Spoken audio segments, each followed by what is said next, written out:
గత సంవత్సరం అంటే 2016లో నోట్ల రద్దు గురించి అందరికీ తెలిసిన విషయమే. ఈ నోట్లకు సంబంధించిన పరీక్ష ఇంతవరకు పరిష్కారం కాలేదు. దాదాపు 3 నెలలు కావస్తున్న నోట్ల సమస్య ఇంతవరకు తీరకపోవడంతో ప్రజలు ఆగ్రహం వ్యక్తం చేస్తున్నారు. మనం డైలీ అనేక రకములైన నోట్లను ఉపయోగిస్తూ ఉంటాం.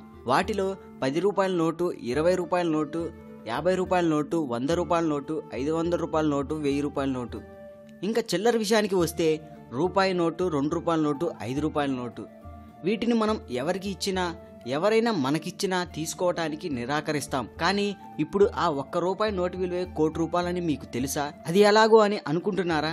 అయితే మీకు అసలు విషయం తెలియాల్సిందే. మనం మామూలుగా ఈ నోట్లపై కొన్ని సీరియల్ నెంబర్లు చూస్తుంటాం. అవి ముద్రణ సమయంలో ఒకదాని తర్వాత ఒకటి ప్రింట్ అవుతాయి కాబట్టి వాటిలో సీరియల్స్ నెంబర్స్ ఉంటాయి. అంతేకాదు ఈ సీరియల్ నెంబర్లు ముద్రించడానికి ఆర్బీఐకి చాలా కారణాలు ఉన్నాయి. ఆ విషయం అలా ఉంచితే ఈ సీరియల్స్ నెంబర్స్ లో కొన్ని రేర్ నెంబర్లు, కొన్ని యూనిక్ నెంబర్లు అనేవి ఉంటాయి. అలాగే ఈ నోట్లపై యూనిక్ నెంబర్స్ గానీ, రేర్ నెంబర్స్ గానీ కనిపిస్తే వాటికి కోట్లు కుమ్మరించడానికి కొంతమంది పెద్ద నోట్ల కలెక్టర్లు రెడీగా ఉన్నారు. వాటితో వారు ఏం చేస్తారో తెలియదు కానీ మీకు మాత్రం లక్షలు, కోట్ల రూపాయలు ఇస్తామంటూ ముందుకొస్తున్నారు. కాబట్టి రూపాయి, 2 రూపాయల నోటు, 5 రూపాయల నోట్లు కనుక మీ దగ్గర ఉంటే మీరు లక్షాధికారులు అయినట్టే.